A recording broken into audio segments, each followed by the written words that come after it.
वर्तमान में भरतो भाई, भूत भविष्य सब देव बहाई।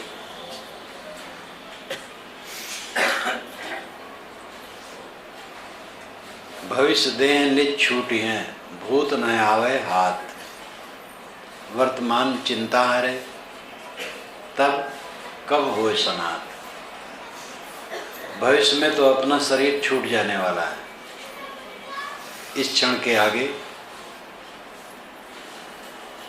ये शरीर छूट जाने वाला है। भविष्य देह न छूटी है, भूत न आवे हाथ। जो बीत गया है वो हाथ आने वाला नहीं।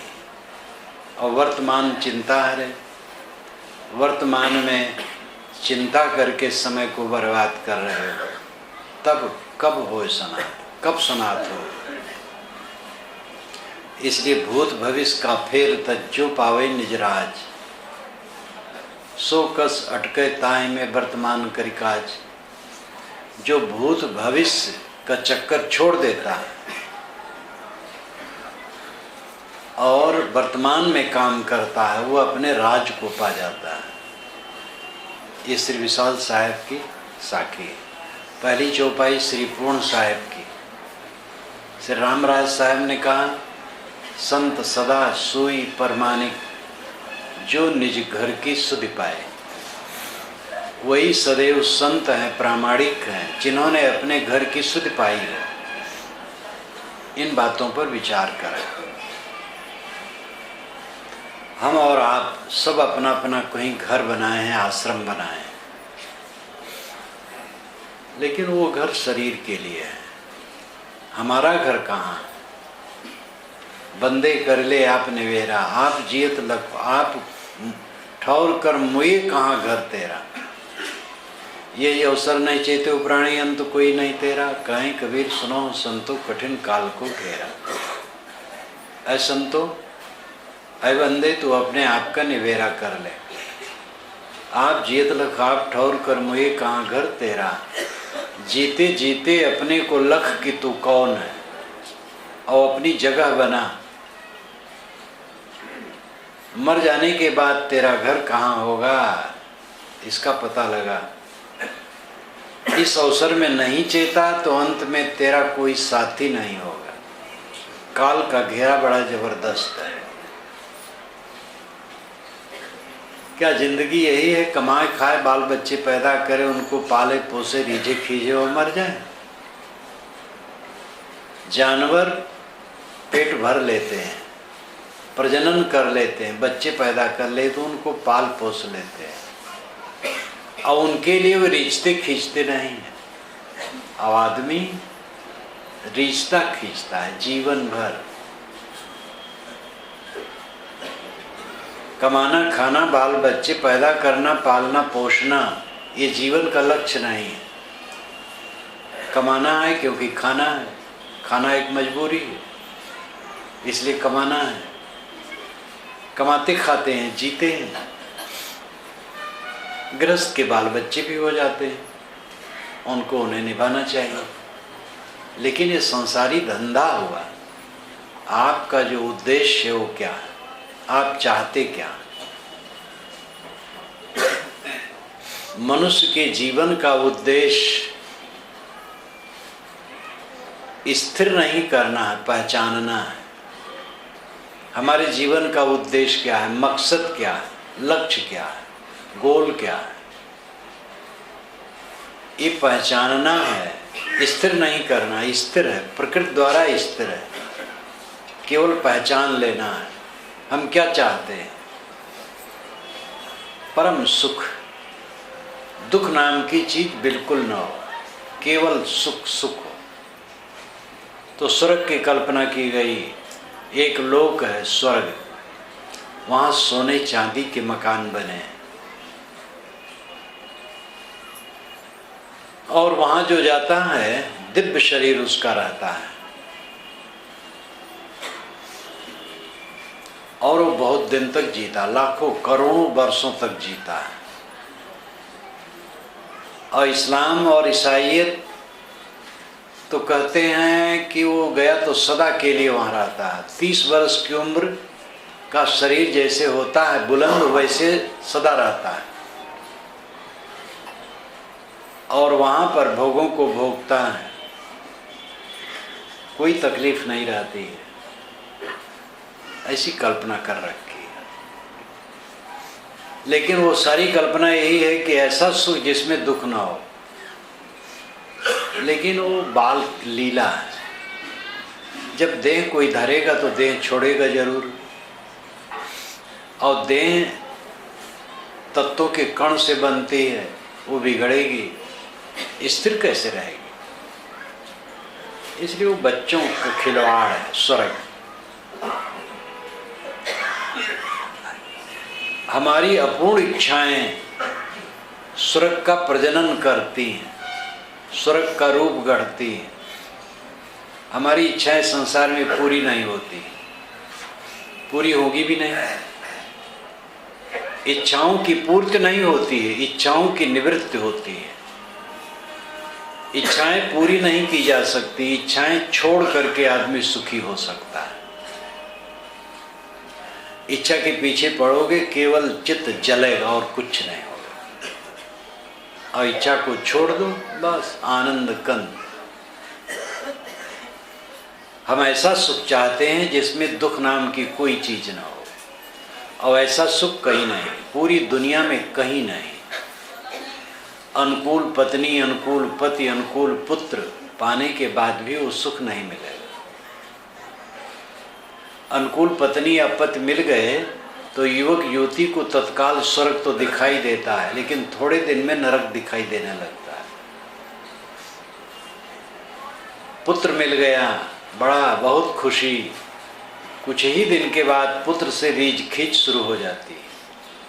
धन मिल गया, बड़ी खुशी, लेकिन धन के पीछे जो दुख है वो धनियों से मिल करके देख लो। प्रधानमंत्री पद भारतवर्ष में सबसे ऊंचा पद है, राजनीतिक पद। मनमोहन सिंह कहा करते हैं, बहुत झंझट करेंगे मैं इस्तीफा दे दूं। वो तो त्यागी पुरुष है, अद्भुत है, देवता है। बड़ा अच्छा संजोग इस समय है, हमारा राष्ट्रपति भी देवता है और मनमोहन सिंह देवता है, और सोनिया जो इसके पीछे है वो भी अद्भुत देवता है। पूरी दुनिया में उसकी जो प्रशंसा है, उसकी विनम्रता, शांत सहना, बड़ी अद्भुत बात है। ये तो प्रसंग बसात मैंने कहा। अटल जी भी बहुत अच्छे आदमी, राजनेताओं में भी अच्छे अच्छे लोग हैं। मनमोहन सिंह की बात आई, प्रधानमंत्री पद बहुत ऊंचा है, लेकिन मनमोहन सिंह बीच बीच में सुनता हूँ कहा करते हैं, अखबार में पढ़ नहीं पाता हूँ, जो अखबार पढ़ते हो बताते हैं, क्यों बीच बीच में कहते मैं छोड़ दूंगा, इस्तीफा दे दूँ। परेशान करते हैं लोग। प्रधानमंत्री बनना चाहते हो, परेशानी से और कुछ है, एक सेवा है बस। दुनिया में कोई न तो ऐसा पद है न चीज है जिससे आदमी को अनंत सुख मिले। और आपका उद्देश्य क्या है? पत्नी क्यों चाहते हैं? अनंत सुख के लिए। ये देवियां पति क्यों चाहती हैं? ऐसा सुख मिले जिसमें दुख ना हो। कहाँ वहाँ सुख है? लेकिन चाहती यही, सब यही चाहते हैं, अनंत सुख। वह सुख जिसमें दुख ना हो, भय ना हो, छुटे ना। ये हमारे जीवन का उद्देश्य है, क्योंकि यही अंदर की मांग है। हर जीव यही चाहता है, ऐसा सुख मिले जिसमें दुख न हो। ऐसा सुख कहाँ है? दुनिया में नहीं, संसार के भोगों में नहीं, वो है आत्मा में लौटने पर। अपने में लौट आओ, वर्तमान में अपने में लौट आओ। कुछ लोग कहते हैं आत्मा अमर है, कुछ लोग कहते हैं आत्मा अमर नहीं, कुछ लोग कहते हैं पहले हमारा जन्म रहा और आगे भी रहेगा, कुछ लोग कहते हैं ऐसा कुछ नहीं। ये दो मत है। आत्मा अमर है, पुनर्जन्म होता है, इसको चुनौती अगर देने वाले देते हैं कि सिद्ध करो, तो पुनर्जन्म मानने वाले, आत्मा अमर मानने वाले उनसे कहते हैं कि आप सिद्ध करो कि नहीं होता है आत्मा, मर जाने के बाद आत्मा नहीं रहेगा। आप किस प्रमाण से कहते हैं नहीं रहेगा? रहता हो तो क्या प्रमाण दे सकते हैं? पुनर्जन्म होता हो तो? पुनर्जन्म तो सामने है। पहले लोगों का जन्म हुआ था, आज हो रहा है, आगे भी होगा। सत्ता में से ही तो पुनर्जन्म हो रहा है। ये जो कुछ सत्ता सामने जड़ चेतन की है, इसी में अरबों अरबों देहें बनती हैं और मिटती हैं। जैसे 10,000 टन मिट्टी आपके दरवाजे पर पड़ी हो और उसमें हजारों घड़े बनते हो और मिटते हो, बनते हो और मिटते हो। कुम्हार मिट्टी लेके हजारों घड़े बनाता हो, फिर टूट जाता हो, फिर बनाता हो। तो उसी मिट्टी की सत्ता ही में से तो हजारों घड़े बने और टूटे, बने और टूटे। तो घड़ों का पुनर्जन्म तो हो रहा है मिट्टी की सत्ता से। ऐसे ही सत्तात्मक जगत में से देहें बन रही और मिट रही हैं, बन रही और मिट रही हैं। पुनर्जन्म तो सामने है, पुनर्जन्म तो हो रहा है। ये असत्य कहाँ है? आत्मा है, वही जन्म धारण करता है। ये बात आंख से दिखाने की नहीं है। लेकिन आत्मा की सत्ता और पुनर्जन्म अगर ताल ठोक करके नहीं सिद्ध किया जा सकता है, तो कोई ताल ठोक करके सिद्ध नहीं कर सकता है कि आत्मा नहीं है और पुनर्जन्म नहीं। कैसे सिद्ध करेगा? होता हो तो, आत्मा अमर हो तो। इसलिए इस विवाद में न पड़े। काम करने वाला यह है कि वर्तमान में ठीक रहो। अगर आप की इंद्रियां अपने बस में हैं, वाणी बस में है, मन बस में है, तो आपको शांति मिलेगी, सुखी रहेंगे। आपके संपर्क वाले सुखी रहेंगे, आपका व्यवहार उज्जवल रहेगा। जीवन भर आप संतुष्ट रहेंगे।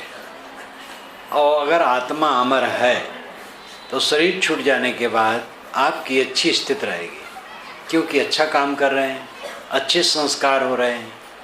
ये संस्कार आगे भी अच्छे फल देंगे। अब अगर गलत कर रहे हैं तो गलत होगा। अगर आत्मा अमर नहीं है, पुनर्जन्म नहीं है, तो भी इस जीवन में तो आप सुखी रहेंगे। अगर अच्छे आचरण से रहते हैं तो सुखी रहेंगे। और मर जाने पर तो सब खत्म हो जाता है, ठीक है, लेकिन पवित्र आचरण से रहेंगे तो जीवन भर तो सुखी रहेंगे। लोग धन कमाते हैं और ये जानते हैं कि देह छूटने के साथ धन छूट जाएगा, लेकिन जीवन भर धन से सुखी रहने के लिए धन कमाते हैं। तो जीवन भर मुक्त रहने के लिए अगर आप मुक्ति की कमाई करें तो क्या बुरा है? मान लो आत्मा अमर नहीं है, मर जाने के बाद सत्ता नहीं रह जाएगी, तो जीवन में तो मुक्ति की जरूरत है, जीवन में सुख से रहने की जरूरत है। जीवन भर अगर मुक्त होके रहें तो बड़ा लाभ हुआ। जीवन भर धन का उपयोग होता है, जो धन आप कमाते हैं, और मर जाने के साथ धन छूट जाता है, लेकिन उस धन की कमाई लोग कितने जोर से करते हैं और जानते हैं कि मृत्यु के साथ धन जाएगा। लेकिन ये भी तो जानते भाई जीवन भर धन की जरूरत है, इसलिए धन कमाते हैं। तो जीवन भर मुक्ति की जरूरत नहीं है क्या? जल जल के जीना है, चिंता करके जीना है, जिंदगी भर ऐसा जीना है, मुक्त होकर शांति में रहकर जीना है, सुखी होकर जीना है। मर जाने के बाद आत्मा की सत्ता नहीं रहेगी, नहीं रहेगी। जीवन में हम सुखी रहेंगे जीवन भर, तो जीवन भर मुक्त रहेंगे, ये कम है। और कहीं आत्मा अमर हो तो मुक्त आत्मा आगे सदा मुक्त सुखी। और जो मान लिए कि नहीं आत्मा तो अमर है ही नहीं, पहले घोटाले में पड़ गए, पहले मन इंद्रिय असंयत है, तो जीवन भर दुखी है और मरने के बाद भी दुखी। आत्मा अमर है, अगर हम आपके सामने सिद्ध नहीं कर सकते तो आप ये नहीं सिद्ध कर सकते कि आत्मा अमर नहीं। क्या प्रमाण है अमर नहीं? अमर हो तो पुनर्जन्म है, हम अगर आपको आंखों से नहीं दिखा सकते तो आप ये नहीं सिद्ध कर सकते हैं कि पुनर्जन्म नहीं है। पुनर्जन्म होता हो तो, इसलिए पुनर्जन्म होता है या नहीं, आत्मा अमर है या नहीं, ये दो मत है। अधिकतम लोग मानते हैं आत्मा अमर है, पुनर्जन्म होता है। अधिकतम लोग, 1% लोग है कि जो न माने, 99% से अधिक लोग मानते हैं आत्मा अमर है और पुनर्जन्म होता है। मुसलमान ईसाई भी पुनर्जन्म मानते हैं, स्वर्ग में और नरक में एक बार उनके यहाँ होता है। हिंदू समाज, बौद्ध, जैन ये बारंबार पुनर्जन्म मानता है, लेकिन ईसाई, मुसलमान इत्यादि एक बार मानते हैं। शरीर छूटा, आज पाप किया तो नरक में गया, पुण्य किया तो स्वर्ग में गया, तो जन्म तो हुआ। तो भौतिकवादी विचार कम है, लेकिन उनका उत्तर यह है कि आपको जरूरी क्या है इस जीवन में, चाहे भौतिकवादी हो चाहे आत्मवादी हो, हर इंसान को स्थिर आनंद की आवश्यकता है।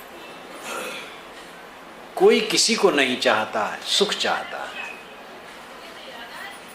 अगर पता चले कि पत्नी हमारा गला कटा देगी तो आदमी पत्नी को निकाल देगा या मार डालेगा। और पत्नी के मन में कुछ ऐसा आ जाए तो पति का त्याग कर देगी। पुत्र का त्याग लोग कर देते हैं, माता पिता का त्याग कर देते हैं, अपने शरीर का त्याग कर देते हैं। जब दुख से बहुत उब जाते हैं तो लोग अपने शरीर का ही त्याग कर देते हैं। कौन सी वस्तु अधिक प्रिय है? आत्मा। आत्मा के लिए हम सब कुछ करते हैं। देवी देवता को मनाते हैं, भगवान भवानी को मनाते हैं, और सब कुछ करते आत्मा के सुख के लिए। क्या आप नहीं हैं? कोई ये कह सकता मैं नहीं हूं? जो मैं करता रहता हूं, कौन है? एक स्थिर तत्व है आत्मा। मैं का अनुभव जिसे होता है सब समय, वो एक स्थिर तत्व है जो संस्कारों को धारण करता है, जिसे यादगिरियां रहती हैं।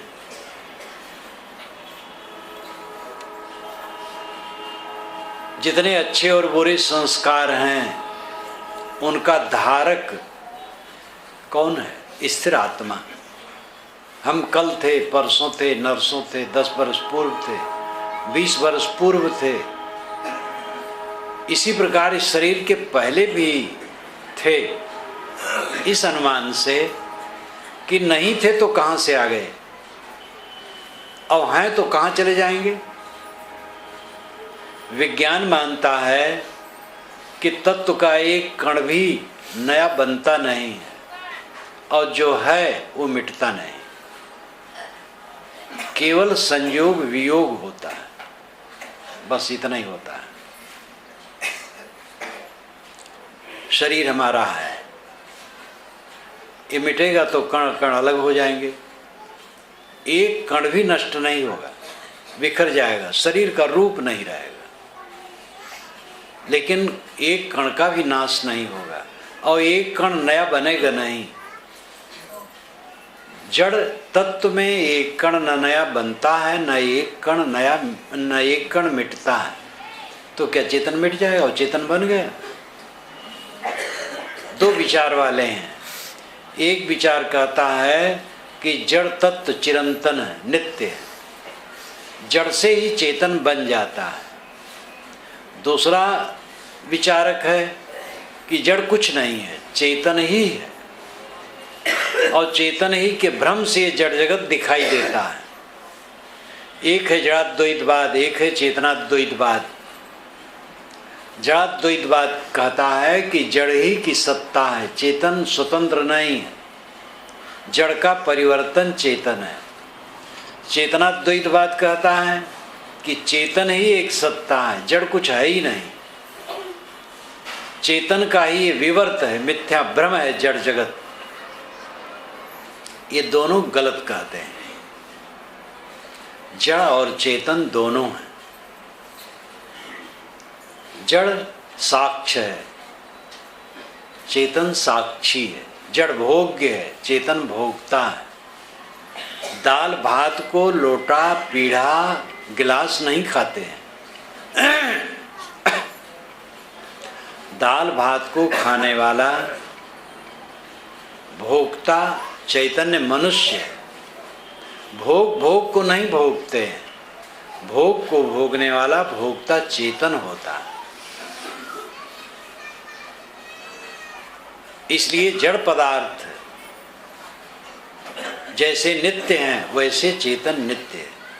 प्रकृतिम पुरुषम चैव विद्यनादि उभावत, प्रकृति पुरुष दोनों अनादि। कपिल जी ने बहुत पहले ये कहा था, जड़ और चेतन दोनों की सत्ता नित्य है। कोई कहे न कहे, आप चेतन हैं, जड़ नहीं। इस जीवन में आप स्थिर अस्तित्व का बोध करते हैं। आप बचपन में थे, यहाँ कोई 70 वर्ष का व्यक्ति बैठा हो तो 60 वर्ष पुरानी बातें उसे याद होती हैं, 65 तक की याद होती है। अगर स्थिर सत्ता आत्मा की न होती तो वो कैसे याद करता? शरीर के कण 7 वर्ष में बदल जाते हैं, वैज्ञानिक मानते हैं। अगर कोई 21 वर्ष का आदमी है तो 3 बार आमूल चूल कण बदल चुके हैं। 42 वर्ष का है तो 6 बार बदल चुके हैं। 7 वर्ष में शरीर के सारे कण बदल जाते हैं। अगर आत्मा कणों का जोड़ होता, 7 वर्ष के पहले की बातें कैसे याद करता? पहले जन्म की याद कैसे क्यों नहीं होती है? पहले जन्म का शरीर नहीं, घटनाएं सामने नहीं तो कैसे याद हो? पहले जन्म क्या, इसी जन्म में जब हम जन्मे थे उस समय की याद नहीं है? और छोड़ दो, कल इसी समय 12 बजे 12:01 पर आप क्या सोचते थे? आपको ख्याल नहीं। जब इसी जन्म की बातें भूल जाती हैं तो आगे जन्म की कैसे याद हो, पिछले जन्म की कैसे याद हो? अखबारों में छपता है, अमुक ने पहले जन्म की याद की और बताया, और उसकी घटनाएं बड़ी विवरण पूर्वक छापते हैं। ऐसी घटनाओं का साक्षात्कार मैंने नहीं किया है, इसलिए उसमें मैं कुछ नहीं कह सकता हूँ। किंतु सत्ता नित्य है, जड़ भी नित्य है, चेतन भी नित्य है। जो कुछ है कुछ नया नहीं है, सब वही है और सब वही रहेगा। जो काम करने की चीज है वो एक ही है, सुख से जीना, वर्तमान में सुख से जीना।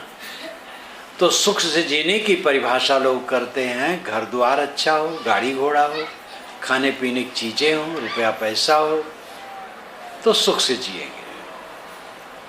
ये परिभाषा दैहिक हुई। रुपए पैसे की ज़रूरत है, रुपए पैसे से जो जीवन की आवश्यक वस्तुएं हैं उसको हम खरीदते हैं। इसलिए रुपए पैसे की भी जरूरत। रुपए पैसे से कोई काम की चीज नहीं है। आपको अन्न न मिले, पानी न मिले, कपड़े न मिले, घर न मिले और सोने के सिक्के 10-20 बोरा दे दिया जाए तो आप क्या करेंगे? इसलिए जरूरी चीज तो है अन्न, पानी, कपड़े, घर द्वार, ये सब जरूरी है। इसी को खरीदने के लिए, बेचने के लिए सोने चांदी के सिक्के गढ़े गए, फिर कागज के नोट आज के ज़माने में बना दिए गए, हल्के रहें। तो ये सरकार का एक मानदंड है व्यवहार बर्ताव करने का। इसलिए रुपए पैसे की भी जरूरत है। एक साधु महात्मा है, बस पर बैठा, कंडक्टर आया, टिकट नहीं है, पैसा लाओ। अगर उसकी झोली में पैसा है तो टिकट कटा सकता, नहीं तो उतार देगा। भूखे प्यासे हैं, पैसा है, कुछ लेके खा लिए, नहीं पैसा है, कैसे होगा? इसलिए पैसे की जरूरत है, अन्न पानी की जरूरत तो है ही है। तो जीवन गुजर की वस्तुओं की जरूरत है और सुख से व्यवहारिक ढंग से भी रहना चाहिए। पेट भर भोजन मिले, तन भर कपड़ा मिले, सोने की जगह मिले, ये सब चाहिए। लेकिन क्या इतने से मन शीतल हो जाएगा? अगर पेट भरा रहेगा तो मन में चिंता नहीं रहेगी। केवल ये चिंता नहीं रहेगी कि रोटी मिलना चाहिए, क्योंकि रोटी मिल गई। अब ठंड महीना, रजाई ओढ़े हैं, तो अब ये चिंता नहीं कि भाई रजाई मिल जाए। लेकिन अब मन के अंदर में जो जलन है, उद्वेग है, अशांति है, वो रजाई से नहीं ठंडी होगी। है आबोहवा ठंडी, कश्मीर नहीं साहब। ठंडा हो कलेजा जिसे, कश्मीर उसे कहते हैं। तो बाहर की ठंडक तो जरूरी है, लेकिन भीतर की ठंडक और जरूरी है। एसी भवन, एसी कार में रहते हुए कुछ लोग हैं सदैव एसी में रहते हैं। कमरे में बैठे हैं तो एसी है, कमरे से निकल के बैठे कार में तो एसी, ऑफिस में तो एसी है, सब जगह एसी है। ट्रेन में है तो वहाँ भी एसी रिजर्वेशन है। सब समय एसी में रहते रहते मन एसी में है कि नहीं? मन जल रहा है तो शरीर तो ठंडा हो गया। एक माता का शरीर मुझे दिखाई दिया, वो 50 वर्ष की होगी, देह भर में गुट्ठे गुट्ठे और दाने दाने, छाले छाले। मैंने कहा क्या हुआ? कहे साहब क्या करूं, एसी में रहते रहते शरीर खराब हो गया। अब एसी को छोड़ दिया है। डॉक्टर ने कहा एसी ने तुम्हारा खराब किया है, एयर कंडीशनर ने। तो सांसारिक वस्तुओं की आवश्यकता शरीर निर्वाह के लिए है। सुख, असली सुख मन की शांति है, और उसके लिए शुभाचार, शुभ रहनी, अच्छे आचरण से रहना, इसकी जरूरत है। जिन लोगों के बीच में आप रहते हैं, अगर लाग डांट राग द्वेष कलह कल्पना करेंगे तो सुख से नहीं रह पाएंगे। इसलिए किसी से वैर विरोध न रखो, प्रेम का बर्ताव करो।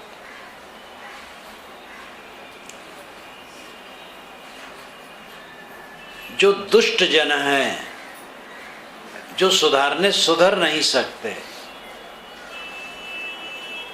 जिनको आप बदल नहीं सकते, उनके लिए उपेक्षा ये ठीक है। लेकिन उपेक्षा मतलब ईर्ष्या द्वेष नहीं, निंदा नहीं। उपेक्षक मतलब है मन वाणी कर्म से उससे निष्प्रय हो जाना।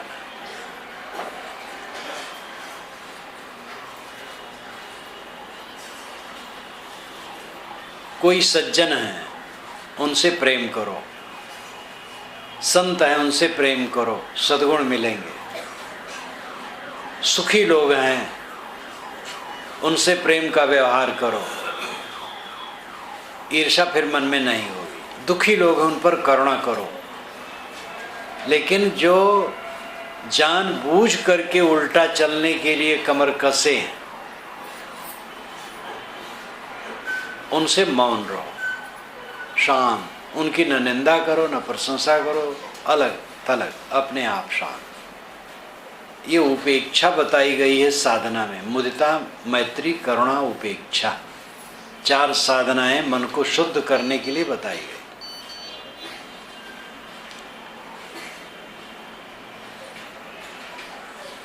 सुखियों